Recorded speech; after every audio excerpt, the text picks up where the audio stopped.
안녕하세요. 네, 너무 반갑습니다. 아무것도 아닌 저와 또 저희 가정을 이렇게 사랑으로 초대해 주신 우리 이진숙 목사님과 성도님들께 진심으로 감사드립니다. 정말 바쁘실 텐데 다음 주에 창립 40주년 다시 한번 축하드립니다. 여러 가지 행사도 많고 초청하신 목사님도 많고 하는데 어떻게 해서든지 우리 이준숙 목사님께서 또 사랑하는 마음으로 저 이렇게 불러주셔서 이 자리에 세워주시기를 원하시는 마음으로 짬을 이렇게 내신 그 마음이 느껴지시더라고요. 그래서 너무 주님께 감사를 드리게 됩니다. 먼저 제가 구원받은 간증 잠깐 드리도록 하겠습니다. 혹시 구원도 안 받고 목회하러 간다 그러면은 안 되기 때문에 주님의 은혜로 제가 1973년생입니다. 1973년도에 서울에서 태어났고 하나님의 은혜 가운데 그래서 3대째 이렇게 할아버지 때부터 믿는 가정 가운데 이렇게 태어났습니다. 어렸을 때부터 교회 가서 이제 금요철야라고 그러죠. 일반 교회에서는 장로교회에서 쭉 컸는데 엄마랑 같이 금요철야에서 교회에서 자는 게 그렇게 좋았다고 어머니가 그러더라고요. 교회 안에서 이렇게 쭉 커 오다가 제가 1992년 정도 그쯤 됐을 때 제 친구 통해서 제 이름이 김봉중인데 봉중아 너 킹제임스 성경 아니? 이렇게 한 그쯤에 1900초쯤에 친구가 이렇게 그 얘기를 했어요. 그래서 킹제임스 성경이 뭔데? 개혁 성경에는 여러 몇 구절이 없는데 킹제임스 성경 다 있어. 이렇게 소개를 해주길래 그때는 제가 그게 뭐가 중요한데 왜 요즘 성도들 로마서 한 권 없어져도 눈 하나 깜짝 안 하기 때문에 성경 몇 구절 없다고 그게 읽지도 않기 때문에 그게 중요하게 여기지를 않았습니다. 그러다가 이제 교회에서 계속 이제 주일학교 때부터 청년부 이르기까지 이제 회장하면서 오래 다니니까 그렇게 이제 있다가 저희 지도 강도사님이 계셨어요. 청년부 지도 강도사님이 계셨는데 그분을 보고 실족을 했습니다. 한마디로. 그 강도사님이 그 멧돼 독자로 이렇게 크셨는데 인격과 성품이 너무 이렇게 다 걸리더라고요. 예. 그래서 이게 우리 장로교에서는 당회가 있잖아요. 그 수련회 이렇게 하고 그러면은 제가 회장이었으니까 저보고 스케줄표도 짜갖고 오고 당회 예산도 받아내야 되니까 이거 수련회 이것도 예산도 짜갖고 하라 그러는데 다 가라라고 그러죠. 거짓말로 이렇게 좀 짜가지고 당회에서는 마치 청년들이 이렇게 아름다운 말씀의 수련회를 잘 가는 것처럼 이렇게 마지막 날 해수욕하고 놀 건데 강원도 가서 이렇게 짜라는 걸 보고 내가 머리끄댕이 잡고 빙빙 굴렀습니다. 내가 그래서 또 청년들 임원들을 이렇게 모아서 강도사님이 집에서 식사 투자를 하는데 음식이 좀 늦게 나왔어요. 사모님이. 그러니까 강도사님 입에서 음식이 늦게 나온다고 거의 쌍욕이 나오고 는 거를 듣고 충격을 먹었습니다. 그래서 그때 내가 이분이 믿는 하나님은 믿고 싶지 않다. 이라는 마음 가운데 기독교 떠나야지. 라는 마음 가운데 있었는데 그때 그 친구가 건네준 한마디 봉중아 너 킹제임스 성경 아니? 그 한마디 때문에 떠나기 전에 내가 하나님 떠나기 전에 기독교 떠나기 전에 킹제임스 성경이 뭔지는 한번 알아보고 떠나자. 라는 마음 가운데 당시에 이제 킹제임스 성경 관련된 책들 나와 있던 모든 것들 거의 다 사다가 이렇게 읽었습니다. 그러면서 알게 된 거예요. 하나님의 말씀이 순수하게 하나님께서 지키시고 보내주셨구나. 한 단어도 한 말씀도 없어지지 않은 하나님의 말씀이 있구나. 근데 이 성경이 아닌 사탄이 변개시킨 잘못된 성경으로 이렇게 교회 생활하다 보니 잘못된 이러한 열매들이 나오게 되었구나라는 것을 알게 되면서 그때서부터 이제 혼자 킹제임스 성경을 보기를 시작을 했습니다. 그때 이제 아버지한테 킹제임스 성경 쓰는 교회에 간다고 그랬더니 아버지가 장로님이신데 귓방맹이 한 대 얻어맞고 안경 부러지고 저희 누나가 또 대학교 들어가더니 또 딴 데 UBF라고 딴 데 가서 또 이렇게 섬기고 하니까는 너희들은 대학만 들어가면 아주 그냥 이렇게 해가지고 많이 혼났습니다. 그래서 근데 이 말씀이 너무 진리라 이 말씀대로 살고 싶었습니다. 제가 한세대학교라고 이게 순복음 신학교죠. 여기 이제 다녔었는데 1학년 이제 다니고 마치고 이제 군대 갔다가 복학해서 2학년, 3학년 때 이제 학회장을 하게 됐습니다. 학회장 하면서 저희 아내를 만났어요. CC입니다. 네, 만나가지고 그때 이제 저는 킹제임스 성경 하나의 말씀이라고 믿었기 때문에 회의할 때 킹제임스 성경을 이제 읽어주고 이제 임원들이랑 그렇게 회의하고 기도하고 하는데 그 임원 중에 한 명이 기숙사생의 신학과 후배 어떤 애가 킹제임스 성경을 알려준 거예요. 저희 임원 후배한테. 그래서 이 성경 우리 선배도 보는데 이렇게 이제 돼가지고서는 그 후배가 저를 만나기를 원해서 이제 만났습니다. 그때가 이제 중간고사 기간이었습니다. 중간고사 기간에 저는 신학교 그러면 다 주의종이 되겠다고 오는 줄 알았습니다. 근데 알고 봤더니 그게 아니더라고요. 무덤파라고 저희 그 쉬는 시간 되면은 무덤에 가서 담배 피는 파들이 있더라고요. 신학교 내. 그러고서는 이제 제가 그 신학교에 들어가서 이제 그 시험을 보는데 이렇게 벽에 이렇게 뭐가 써 있어요. 컨닝 뭐 써 있는데 보니까 성경 구절이 써 있는 거예요. 그래서 성경 구절 컨닝 해가지고서는 학점 받아가지고서는 뭐 전도사 되고 강도사 되고 목사 되고 이렇게 되는 걸 보고 충격을 먹었습니다. 그래서 정직한 젊은이 캠페인이라는 걸 하게 됐어요. 이번 중간고사 때 컨닝하지 아니할 사람들 해가지고 대자보에다가 학과 학번 이름 서명까지 딱 받아가지고 정직한 젊은이 뺏진 않아주고 막 컨닝하지 맙시다 이거를 좀 이제 그 신학교 내에서 이렇게 했습니다. 그때 이제 그 후배가 찾아와서 저에게 킹제임스 성경 안다고 하니까 와서 이제 물어봤습니다. 선배님 이렇게 정직하게 삽시다라고 하시는데 오늘 죽어도 하늘나라 갈 확신 있습니까? 라고 묻는 거예요. 근데 그동안 뭐 소위 말하는 모태신앙으로 쭉 커서 교회 한 번도 안 빠지고 이렇게 왔는데 아무도 저한테 구원받았습니까? 이렇게 물어본 적이 없었는데 이 후배만 저한테 물어보는데 약간 충격을 먹었습니다. 당연히 구원받은 줄 알고 있었는데 모든 죄가 다 용서받았습니까? 오늘 죽어도 하늘나라 갈 수 있습니까? 이렇게 묻는데 잘 대답을 못 하겠더라고요. 그래서 그 후배가 그럼 자기가 성경을 펴서 복음을 전해줘도 되겠냐고 해서 거부할 이유가 없었습니다. 그래서 성경을 펴서 복음을 전해줬어요. 모든 사람이 죄를 지었으므로 하나님의 영광에 이르지 못하더니 라는 말씀부터 시작해가지고 한 번 죽는 것은 사람들에게 정해진 것이고 이것들은 심판이 있는 것 같이라는 말씀을 해서 우리가 죄인이었을 때 내가 죄인이었을 때 그리스도께서 날 사랑해서 내 대신 내 죄값으로 인해 십자가에 못 박혀 피 흘려 죽으신 그 복음 그리고 성경 기록대로 셋째 날 3일 만에 부활하신 그것을 알려주면서 예수님 믿기만 하면 누구나 구원받을 수 있다고 이걸 믿으시겠냐고 안 믿을 이유가 없는 거예요. 그 자리에서 학교 교장에서 그냥 무릎 꿇고 주님 영접을 했습니다. 그러고 났더니 완전히 뭐라 그럴까요?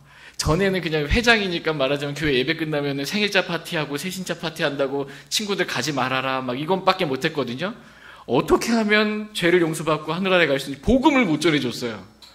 내가 구원을 못 받았으니까 구원의 복음을 전해줄 수가 없었던 거예요. 이렇게 교회 와라, 빠지지 마라 이 얘기밖에 못 해주다가 구원받고 나니까 어떻게 하면 죄가 용서받을 수 있는지 이거를 전해줄 수가 있게 됐습니다. 그때서부터는 이제 담대해졌어요. 그 전에는 킹제임스 성경 머리로 분별을 했거든요. 하나님의 말씀은 안전하다. 그러다가 이제 진리의 말씀을 머리로 분별했다가 진리의 영이신 성령이 제 안에 들어오니까 이제 두려울 게 없는 거예요. 신학교 안에서 복음 전하기 시작한 겁니다. 저랑 저희 자매랑 다른 한 자매 후배 신학교에서 복음 전하고 킹제임스 성경 알리고 다녔더니 2단 셋이 나란히 걸어갑니다. 완전 이렇게 된 상황이었습니다. 하여튼 주님의 은혜 가운데 구원받고 킹제임스 성경 알고 제 인생을 주님께 드렸어요. 신학교 그 끝에 옥상에 학회실이 있는데 그 옥상에서 먼 산 바라보면서 제 주님께 헌신을 했습니다. 구원받고 나서 내가 나중에 내가 하고 싶은 대로 뭔가를 하다가 나중에 인생 말년에 주님 따르겠습니다라고 이렇게 오지 아니하고 제가 지금 제 인생을 바로 하나님께 드리겠습니다라고 헌신하고 킹제임스 성경을 믿는 믿음 가운데 지금까지 은혜로 이렇게 섬길 수 있는 긍휼을 얻게 되었습니다. 그렇게 섬기다가 2009년에 주님이 또 불러주셔서 목사로 안수를 받고 갈보리 침례교회에서 이렇게 섬기게 되었습니다. 그때 이준수 목사님 오셔서 목사 안수해 주시고 지금까지 사랑으로 많이 이렇게 격려해 주셔서 감사드립니다. 목포로 가게 된 부르심은 작년 말쯤부터 해서 주님께서 이 개척교회에 관한 마음을 주셨습니다. 이게 정말 주님의 도움 마음인지 3개월 정도 더 기도하면서 3월 10일 날 이렇게 주일이었는데 그때 우리 구정민 목사님이 출애굽기 3장 말씀으로 모세를 이렇게 부르시는 그러한 장면의 말씀을 설교를 하시는데, 그때 모세를 내가 이끌려고 내려왔노라 라는 그 출애굽기 3장의 그 말씀이 마치 주님이 저를 부르시려고 이끌려고 내려왔다는 그런 말씀을 이렇게 다가오면서 교회 개척으로 주님께서 나를 부르셨구나라는 확신을 그날 갖게 해 주셨습니다. 그러고서는 교회 개척하러 막상 가려고 하니까는 두렵잖아요.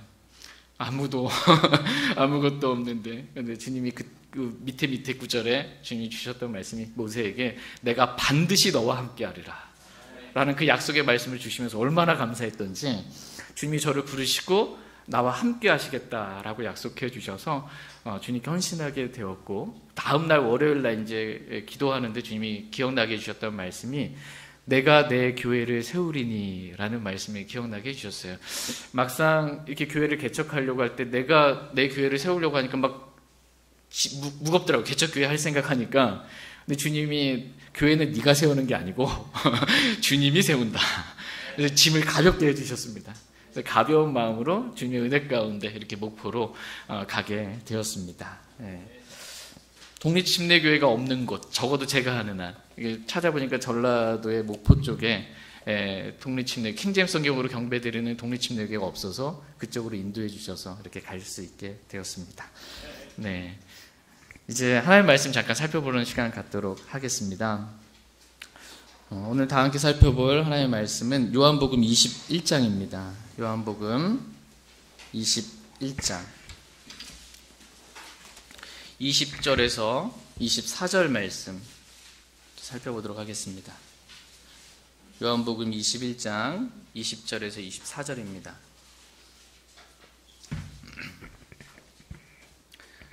요한복음 21장 20절 말씀 제가 먼저 읽겠습니다. 한 절씩 교독하겠습니다.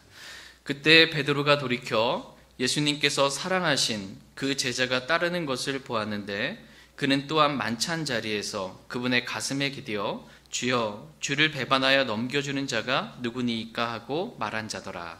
베드로가 그를 보고 예수님께 이르되 주여, 이 사람은 무엇을 하나이까 하니, 예수님께서 그에게 이르시되 내가 올 때까지 그가 머물 것을 내가 원할지라도 그것이 너와 무슨 상관이 있느냐, 너는 나를 따르라 하시더라.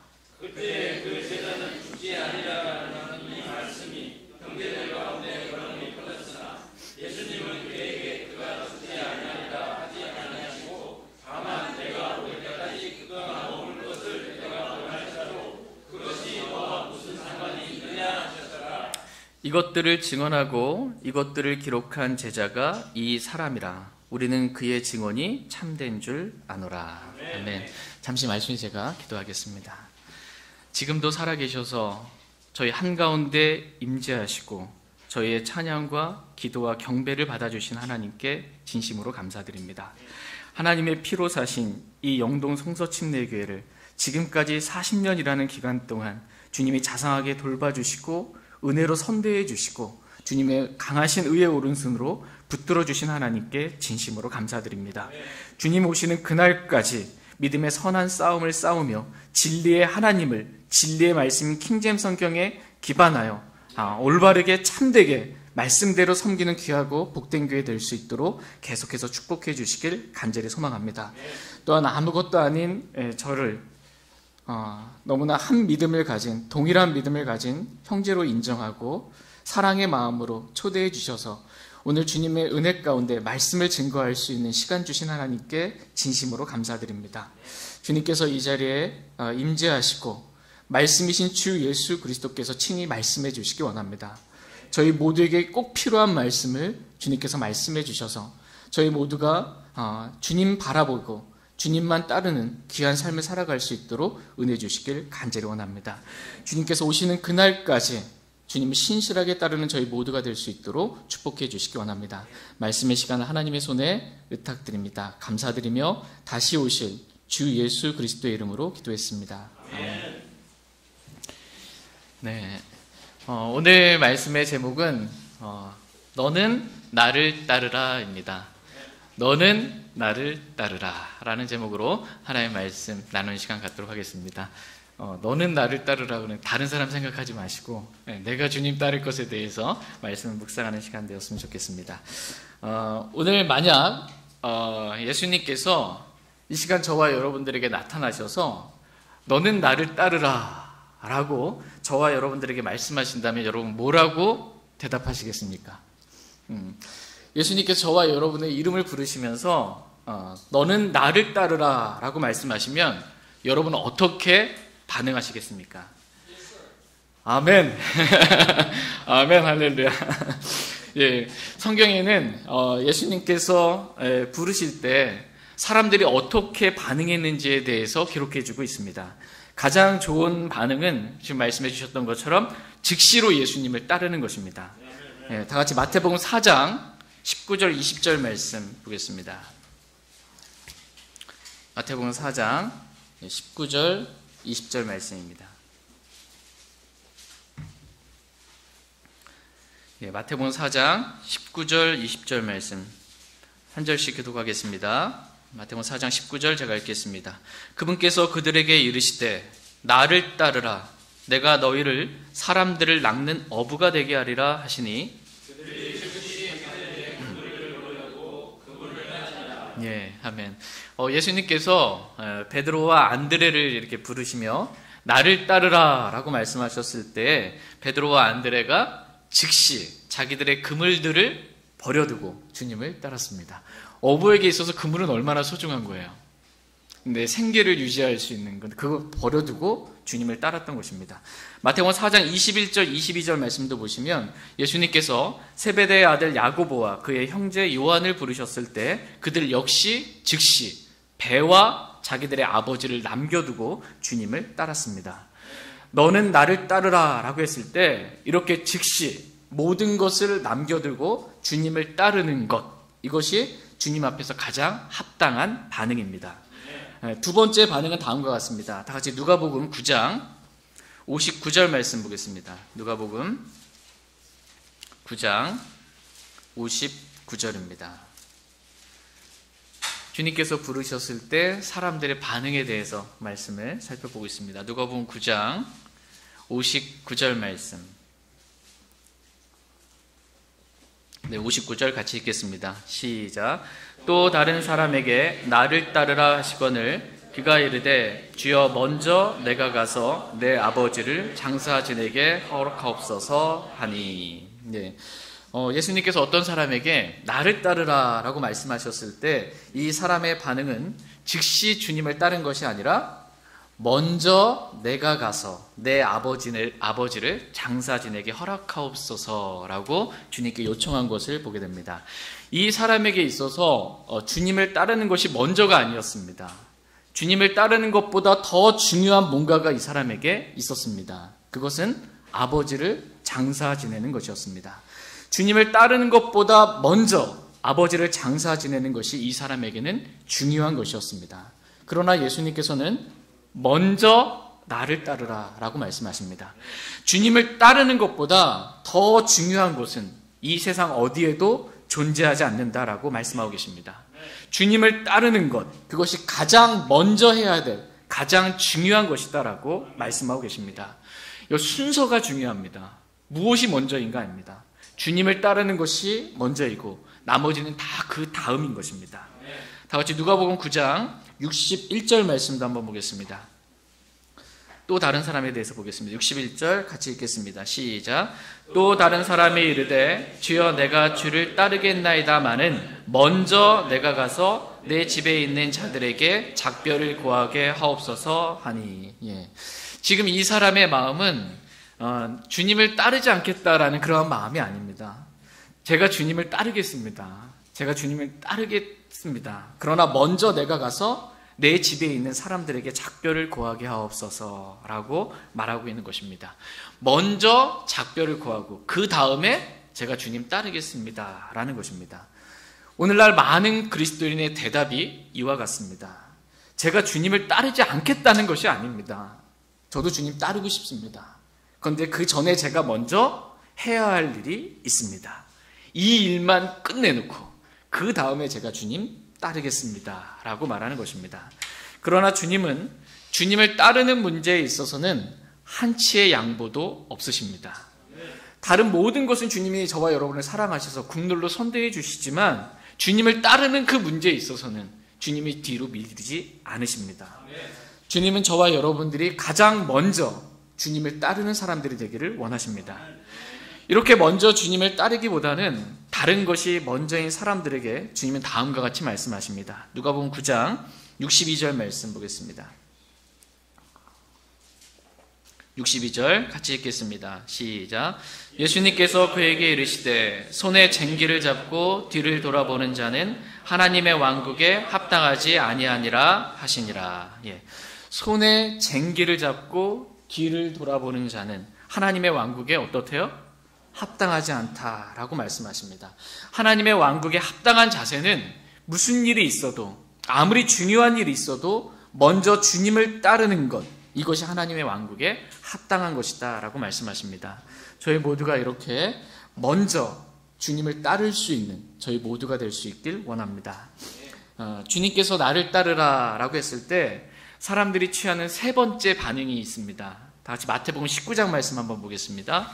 마태복음 19장 21절 22절 말씀 보겠습니다. 마태복음 19장 21절 22절입니다. 21절 제가 먼저 읽겠습니다.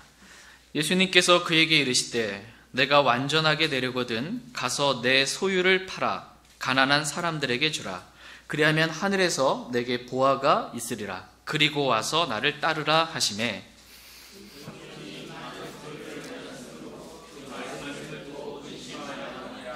네, 지금 주님께서 부자 청년에게 나를 따르라 라고 여기서도 말씀하고 계십니다. 그러나 이 부자 청년은 나를 따르라 라는 주님의 음성을 듣고 어떻게 했어요? 근심하며 주님을 떠난 것을 보게 됩니다. 왜 근심했을까요? 이 부자 청년. 주님 따르라고 하면 아멘 하고 가면 좋을 텐데 버리고 따라야 할, 대가를 치르고 따라야 할 것들이 너무나 컸던 것입니다. 주님을 따르는 것보다 물질이 이 부자 청년에게 있어서는 더 소중했던 것입니다. 그래서 주님을 따르는 삶은 내가 뒤로 미루거나 포기하면 포기했지 내 손 안에 있는 내가 가지고 있는 이 물질은 도저히 포기할 수 없을 것 같은 그 마음 가운데 근심하며 주님을 떠난 것입니다. 오늘날 많은 그리스도인의 마음이 이와 같습니다. 주님을 따르는 것보다 내가 더 소중히 여기는 것이 있는 것입니다. 그래서 주님을 따르는 삶을 포기하면 포기했지 절대로 내가 좋아하는 것, 이것은 버릴 수 없는 그러한 마음을 가지고 있는 것입니다. 주님을 따르기 위해서 따르지 않고 뭔가 포기해야 될 것을 포기하지 않고 주님을 떠났을 때 그 마음이 기쁘고 즐겁냐? 그렇지 않습니다. 주님을 따르지 않는 자신의 마음으로 인해서 죄책감이 들면서 도리어 더 근심이 가득한 것을 보게 됩니다. 차라리 그냥 내가 좋아한 그것 다 버리고 주님을 따랐더라면 하늘에 보화가 있을 뿐만 아니라 마음 역시 기쁘고 행복했을 터인데 주님을 그냥 떠남으로 인해 마음의 근심이 가득한 것입니다. 오늘 저와 여러분의 모습은 어떠한지 말씀의 거울로 우리 자신을 비춰보기 원합니다. 주님께서 오늘 이 시간 저와 여러분들에게 오셔서 너는 나를 따르라 라고 말씀하시면 여러분은 이 셋 중에 어떻게 반응하시겠습니까? 즉시 모든 것을 버리고 주님을 따르시겠습니까? 아니면 제가 이 일 좀 끝내놓고 그 다음에 제가 주님 따르겠습니다 라고 주님께 말씀하시겠습니까? 아니면 근심하며 주님을 떠나시겠습니까? 선택은 저와 여러분의 몫입니다. 누가 대신 선택해 줄 수 없습니다. 선택은 내가 하는 것입니다. 그 선택에 따라 저와 여러분의 삶이 완전히 바뀌는 것입니다. 이 땅에서의 삶뿐만 아니라 영원에서의 삶 또한 완전히 바뀝니다. 하늘의 보화가 다른 것입니다. 하늘의 보상이 다른 것입니다. 어떤 사람은 보상에 손실을 당하고 어떤 사람은 주님께서 오셨을 때 칭찬과 존귀와 영광과 함께 충분한 보상을 받게 되는 것입니다. 이러한 선택에 있어서 모세는 다음과 같이 선택했다라고 기록하고 있습니다. 다 같이 히브리서 11장 말씀 보겠습니다. 히브리서 11장 24절 25절 말씀 보겠습니다.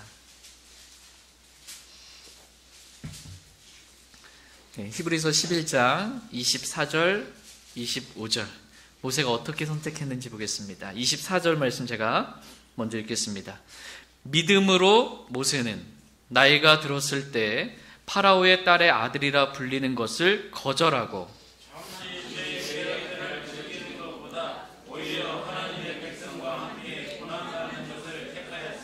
네, 아멘. 믿음으로 모세는 선택했습니다.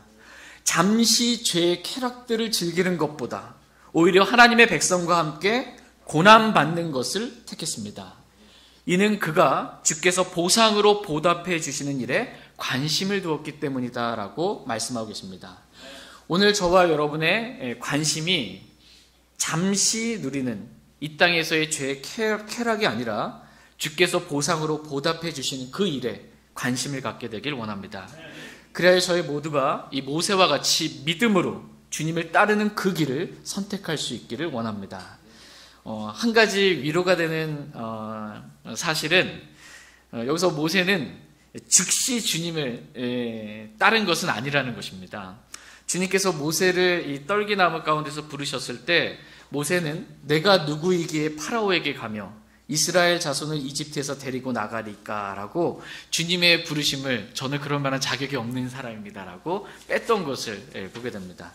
이런 모세를 향해 주님께서 내가 반드시 너와 함께 하리라 라고 약속해 주셨음에도 불구하고 또 모세는 그러나 보소서 그들이 나를 믿지 아니하며 내 음성에 귀를 기울이지 아니하리이다 라고 말하면서 또 한 번 주님의 부르심에 대해서 뒤로 빼는 것을 보게 됩니다.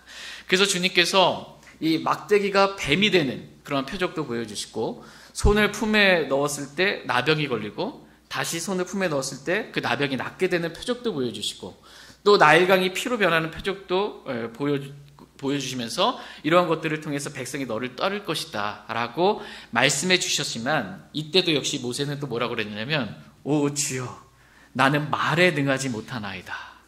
지금까지도 그러하였고 주께서 주의 종에게 말씀하신 이후에도 그러하오니 나는 말이 느리고 혀가 둔하나이다 라고 말하면서 나를 따르라 라는 그 주님의 음성과 부르심에 모세는 계속해서 거절했던 것을 보게 됩니다. 그때 주님께서 누가 사람의 입을 만들었느냐 내가 내 입과 함께하여 내가 할 말을 내게 가르치리라 라고 약속해 주셨습니다. 그러함에도 불구하고 모세는 또 여전히 오 주여 내가 원하건대 주께서 보내시고자 하는 자를 자의 손을 통해 보내소서라고 말하면서 저는 도저히 갈 수 없다라고 모세가 계속해서 빼고 있는 것을 보게 됩니다. 이때 어떻게 할까요? 계속 부르셨는데 모세는 저는 아닙니다라고 이렇게 했을 때 주의 분노가 모세를 향해 타올랐다고 말씀하십니다. 네. 그럼에도 불구하고 사랑과 긍휼이 많으신 우리 주님께서 모세에게 아론을 더해 주시는 것을 보게 됩니다. 그제서야 모세가 주님을 따를 수 있게 되었습니다. 그럼에도 불구하고 성경은 다른 모세가 뒤로 뺀 것들에 대해서는 기록해 주기 있지 않고 히브리 11장에서는 믿음으로 모세는 잠시 죄의 쾌락들을 즐기는 것보다 오히려 하나님의 백성과 함께 고난받는 것을 택하였으며 라고 말씀해 주시면서 주님을 따르기로 선택한 그 모세의 믿음을 칭찬해 주시고 보상해 주시는 것을 보게 됩니다. 그러니까 중간중간에 여러 가지 힘들고 어려운 일이 있었지만 그래도 결국 주님을 따른 것에 대해서 주님은 크게 기뻐하시고 축복해 주시는 분이십니다. 저희 모두가 이렇게 중간에 여러 가지 마음이 힘든 일이 있어도 결국에는 주님을 따르는 그 믿음의 길을 선택할 수 있길 원합니다. 그러할 때 주님께서 기뻐하시고 칭찬해 주실 줄 믿습니다. 오늘 본문 말씀에 등장하는 베드로 역시 그러했습니다. 앞에서 잠시 살펴본 바와 같이 베드로는 주님을 따르라라는 그 말씀을 듣고 즉시 주님을 따랐습니다. 근데 주님을 따르는 삶이 쉬워요? 쉽지 않아요? 여러분 주님 따라보시니까 어떠세요? 막 기쁘고 행복이 가득하고 고난도 없고 주님을 따르는 삶이 쉽지 않습니다. 대가를 치러야 하기 때문에 그렇습니다. 구원은 은혜로 값없이 선물로 거저 받습니다. 그러나 주님을 따르는 제자의 삶은 치러야 될 대가가 있습니다. 베드로에게 있어서 가장 큰 위기는 주님께서 붙잡히셨을 때입니다. 그때 베드로는 자신이 그토록 사랑하고 모든 것을 다 버리고 주님을 따를 만큼 신뢰했던 그 주님이 수제사장들과 바리새인들의 손에 붙잡혀서 신문 받을 때, 그때 가장 힘들었습니다. 그때 베드로는 이 문을 지키던 소녀가 베드로를 알아보고 너도 이 사람의 제자들 중에 하나가 아니냐라고 이렇게 물었을 때 베드로는 나는 아니라, 나 주님 따르는 사람 아니에요, 이렇게 부인했던 것입니다. 모든 것을 버리고 주님을 따랐던 베드로가 이 한 소녀 앞에서 무너지고 만 것입니다. 두 번째, 베드로는 서서 이렇게 몸을 녹이다가 그 주위에 있던 사람이 베드로를 알아보고 너도 그의 제자들 중에 하나가 아니냐라고 이렇게 물었을 때 베드로가 다시 한번 나는 주님 따르는, 저 예수님 몰라요, 주님 따르는 사람 아닙니다 라고 부인합니다. 마지막 세 번째는 조금 전에 베드로가 예수님께서 붙잡히셨을 때 예수님을 붙잡으러 왔던 이 대제사장의 종 말구의 귀를 이렇게 칼로 뱄습니다. 말구의 귀를 칼로 이렇게 뱄을 때 그 말구의 친척이 베드로를 알아본 거예요. 저놈이 내 친척의 귀를, 말구의 귀를 이렇게 뱄는데 그때 내가 너를 보지 않았냐라고 다그쳐 물은 것입니다. 그러니까 베드로 입장에서 상황이 막 점점 위급해지고 다급해지는 것입니다. 그때 베드로가 주님을 저주까지 하면서 부인했던 것입니다. 저는 주님 따르는 사람 아닙니다 라고 강하게 부인을 했습니다. 이런 베드로에게 주님은 부활하신 이후에 찾아오신 것입니다. 그리고 주님께서 베드로에게 물으시는 거예요. 내가 나를 사랑하느냐? 내가 나를 사랑하느냐? 세 번 주님을 부인했던 베드로에게 세 번 물으신 거예요. 다시 회복시켜 주신 것입니다. 주님을 부인했던 것을 다시 주님을 사랑하는 그 마음으로 회복시켜 주셨던 것입니다. 오늘 우리의 마음에도 이렇게 주님께서 찾아오셔서 주님을 향한 사랑의 마음을 회복시켜 주시길 원합니다. 처음 주님 만났을 때, 그때 모든 것 다 버리고 주님을 따랐을 때 그 기쁨, 그 마음을 주님께서 회복시켜 주시길 원합니다. 이 말씀 이후에 이제 주님께서 베드로에게 나를 따르라 라고 말씀하신 것입니다. 이 말씀을 듣고 베드로는 주님을 따르기 위해 다시 일어서려는 그러한 순간이 오늘 본문 말씀의 내용입니다. 그런데 그 순간에 예수님의 품에 기대어 있었던 제자를 보고 예수님께서 각별하게 사랑하시던 그 요한의 이 베드로가 눈에 들어온 거예요. 주님이 나를 따라오라라고, 내가 나를 사랑하느냐라는 말씀을 회복시켜 주시고 나를 따르라라고 해서 베드로가 일어나려고 하는데 요한이 생각나는 거예요. 요한이 딱 보이는 것입니다. 저렇게 주님으로부터 사랑을 받던 요한은 앞으로 어떻게 될까라는 그런 생각이 딱 들어온 것입니다. 그래서 주님께 베드로가 묻습니다. 주여, 이 사람은 무엇을 하리이까? 라고 주님께 물었습니다. 그때 주님께서 베드로에게 다음과 같이 대답해 주셨습니다. 다 같이 오늘 본문 말씀인 요한복음 21장 22절 말씀 보겠습니다. 요한복음 21장 22절 말씀. 같이 읽겠습니다. 22절입니다. 시작. 예수님께서 그에게 이르시되 내가 올 때까지 그가 머물 것을 내가 원할지라도 그것이 너와 무슨 상관이 있느냐? 너는 나를 따르라 하시더라. 주님께서 베드로에게 원하시는 것은 딱 한 가지입니다. 그것이 너와 무슨 상관이 있느냐? 너는 나를 따르라 라는 것입니다. 요한이 앞으로 어떻게 되든 그것이 너와 뭔 상관이 있느냐? 너는 나를 따르라 라는 것입니다. 이 말씀의 의미는 같이 함께 주님을 따르는 형제에 대해서 관심 갖지 말아라, 이 말씀이 아니라 다른 사람이 또는 다른 일들이 도대체 그것이 너와 주님 사이에, 나 사이에 무슨 상관이 있느냐? 도대체 그 사람이, 도대체 그 일이 너와 나와의, 주님과의 교제에 무슨 상관이 있느냐라는 것입니다. 너는 오직 나만 바라보고 주만 바라보고 주님과만 교제하고 나와 동행하고 나를 따르기만 하면 된다라는 것입니다. 다른 사람, 다른 일, 그 밖에 다른 모든 것들은 내가 주님을 따르는 데 있어서 아무 상관이 없다는 것입니다. 내가 올 때까지 요한이 머물 것을 내가 원할지라도 그것이 너와 무슨 상관이 있느냐는 것입니다. 너는 나를 따르라 라는 것입니다. 우리는 여기서 주님께서 하신 말씀 가운데 내가 올 때까지 라는 말씀을 보게 됩니다. 내가 올 때까지, 이 말씀이 뭐예요? 우리 주님께서 부활하시고 승천하시고 다시 오실 때까지, 재림하실 때까지에 관한 말씀입니다. 주님께서 다시 오실 때까지 요한이 머물 것을 내가 원할지라도 라는 말씀을 들었을 때 베드로를 비롯한 다른 제자들 사이에, 형제들 사이에 요한이 죽지 아니할 거다. 예수님 오시기 전까지. 이런 말로 오해를 하게 된 것입니다. 주님께서 다시 오실 때까지 요한이 머물 것을 내가 원할지라도 라는 말씀이 이게 와전되고 오해되어서 야, 요한은 죽지 않을 거야 라고 이렇게 생각을 했던 것입니다. 그러니까 오늘날 많은 사람들이 이렇게 내가 주님을 따르는 것에는 별로 관심을 갖지 못하고 주님이 아닌 다른 것들에 관심을 가질 때가 있습니다. 그러면서 또 한 가지 특징은 뭐냐면 자신이 주님을 따르는 것에 대해서는 내가 지금 잘 따르고 있는지 이거는 좀 잘 주의하지 못하고 주님의 말씀에 대해서 너무 쉽게 오해한다는 것입니다. 그래서 주님께서 하신 말씀과 다르게 생각되면 주님을 오해하면서 주님을 따르지 않으려고 하는 그러한 모습을 보게 됩니다. 그러나 주님은 다시 한번 그들의 잘못된 생각을 바로잡아 주시면서 다음과 같이 말씀해 주십니다. 예수님은 그에게 그가 죽지 아니하리라 하지 아니하시고 다만 내가 올 때까지 그가 머물 것을 내가 원할지라도 그것이 너와 무슨 상관이 있느냐라고 다시 말씀하십니다. 도대체 주님을 따르는 데 있어서 그것이 너와 무슨 상관이 있냐라는 것입니다. 너는 그냥 나를 따르기만 하면 된다라는 것입니다. 사도 요한이 내가 올 때까지 그를 머물게 한들, 그래서 그가 재림 때에 내 모습을 본다 한들 그것이 너와 무슨 상관이 있냐라는 것입니다. 이 말씀과도 같이 우리 주님은 요한계시록에서 이 사도 요한에게 주님께서 보이시면서 주님이 재림하시는 장면을 미리 사도 요한에게 이렇게 영안에서 보여주셨습니다. 그걸 기록하게 하셨습니다. 그렇게 한다 할지라도, 내가 요한을 그렇게 사용한다 할지라도 베드로 너에게 그것이 무슨 상관이냐, 너는 나를 따르라 이렇게 말씀하십니다. 오늘날 많은 그리스도인들이 나는 이래서 주님을 따르기 힘들고 나는 저래서 주님을 따르기 힘들다라고 변명합니다. 그러면서 계속해서 육신 가운데, 육신적인 생각 가운데 육신을 따라 하루하루를 보냅니다. 주님의 오심 가까운데 계속 육신적인 생각 가운데 주님을 온전히 따르지 못하고 그렇게 시간을 허송세월하는 것입니다.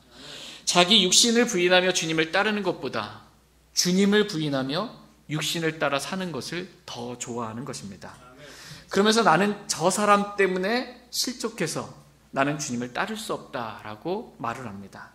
또는 나는 이 일 때문에 아직 이 일이 완전히 해결되지 않아서 주님을 따를 수 없다라고 주님을 따르는 것을 미루는 것입니다. 그리고 무엇보다도 주님을 오해합니다. 어떻게 주님이 나를 이렇게 대하실 수 있는지 주님에 대한 오해의 마음을 갖고 있는 그리스도인들이 많이 있습니다. 마치 먼저 아버지를 장사 지내고 그 다음에 제가 주님을 따르겠다라고 말하는 그 사람처럼 주님을 오해합니다. 아니 어떻게 한번 여러분 그 사람처럼 생각해 보세요. 아버지가 돌아가셨어요. 주님이 나를 따르래요. 그러니까 우리의 마음은 먼저 제가 장례 다 치르고 그 다음에 주님 따르겠습니다. 근데 이것마저 주님 못하게 하시는 분으로 오해하는 것입니다. 제가 지금 주님을 따르지 않겠다고 하는 것도 아니고 먼저 제가 제 가족들에게 작별을 고하고 그 다음에 주님을 따르겠다고 하는데 그것도 안 됩니까? 이런 주님이라면 저는 주님 따르기 싫습니다. 주님 오해하는 거예요. 부자 청년처럼 주님 제가 이 재물, 이 물질, 이 돈을 어떻게 모은지 주님 아십니까? 정말 눈물겹도록 힘들게 이 재산을 모았는데 그것을 팔아 가난한 자들에게 주라니요. 저는 그렇게 하면서까지 그만큼의 대가를 치르면서까지 주님을 그렇게 따르고 싶지는 않습니다. 라고 주님을 오해하는 것입니다. 얼마나 많은 사람들이 이렇게 주님의 마음을 오해하고 주님을 따르지 않고 육신을 따라 사는지 모릅니다.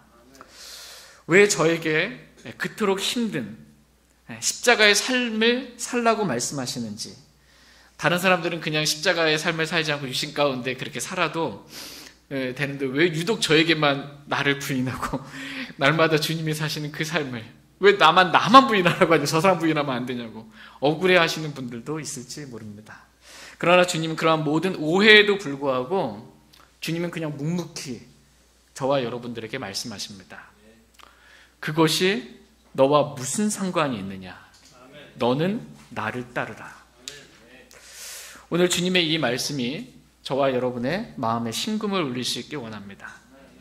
그것이 무슨 상관이 있느냐? 너는 나를 따르라. 같이 요한복음 10장 27절 말씀 읽고 오늘 말씀 마치겠습니다. 요한복음 10장 27절 말씀. 요한복음 10장 27절입니다. 요한복음 10장 27절 같이 읽겠습니다. 시작. 내 양들은 내 음성을 들으며 나는 그들을 알고 그들은 나를 따르느니라. 아멘. 저와 여러분은 주님의 피로 구속받은 주님의 양입니다. 주님의 양은 주님의 음성을 듣고 주님을 따르면 됩니다. 그러면 나머지는 선한 목자이신 주님이 양들의 필요는 다 책임져 주시고 자상하게 돌봐주십니다. 양이 해야 될 가장 중요한 일은 주님의 음성을 듣는 것입니다. 주님의 음성은 기록된 말씀입니다. 하나님의 입에서 나온 모든 말씀, 하나님의 음성, 이 성경 기록을 우리는 들어야 합니다. 그리고 이 말씀대로 우리는 따라야 합니다. 모세처럼 내가 누구이기에 주님을 따릅니까? 저는 그렇게 주님을 따를 만한 사람이 못 됩니다. 저는 말에 능하지 못합니다. 오 내 주여, 원하건대 주께서 제발 보내시고자 하는 자를 보내시옵소서. 저는 아닙니다 라고 말하면서 주님의 부르심에 자꾸 뒤로 빼지 않기를 원합니다. 주님은 저와 여러분의 연약함을 다 아시는 분이십니다. 주님은 하나님이시잖아요. 사람의 속과 마음을 다 아세요. 사람의 과거와 현재와 미래까지 다 아시는 분이십니다. 베드로가 얼마나 연약한 존재인지 모든 것 다 아십니다. 베드로가 얼마나 육신 가운데 행하고 3번 부인하며 저주까지 하면서 부인할 거 주님 아셨을까요? 몰랐을까요? 아시면서도 부르신 거예요. 처음부터 다 아시면서도 부르신 것입니다. 주님은 저와 여러분의 얼마나 육신적인지, 얼마나 자주 죄 가운데 넘어지는지, 얼마나 말씀에 불순종하며 그렇게 살아가고 있는지 다 아시면서도 부르신 거예요. 그냥 모두 다 아시면서도 저와 여러분 사랑하셔서 주님을 따르는 삶으로, 제자의 삶으로 저와 여러분을 부르셨습니다. 우리가 어떠한 죄를 지었든, 우리가 지금 현재 어떠한 상태에 있든 주님은 포기하지 아니하시고 계속해서 저와 여러분들을 부르시는 신실하신 하나님이십니다. 그것이 너와 무슨 상관이 있느냐? 너는 나를 따르라. 이렇게 저와 여러분이 주님을 따를 때 우리의 선한 목자이신 주님께서 주님의 양인 저와 여러분들 얼마나 자상하게 먹이시고 입히시고 돌봐주실지, 그동안 오해하지 않고 오해하고 주님을 좀 뺀 부분이 있다면 오늘 회개하고 전적으로 헌신할 수 있기를 원합니다. 주님께 나의 인생, 나의 생명, 나의 전부를 드릴 수 있는 귀한 시간 될 수 있기를 원합니다. 저희 모두가 주님을 따르는 양들로서 우리의 목자 되신 주님이 얼마나 자상하게 우리를 하루하루 매일매일 인도해 주시는지 그 사랑과 긍휼과 은혜를 날마다 경험하며 주님을 따르는 저희 모두가 될 수 있길 소망합니다.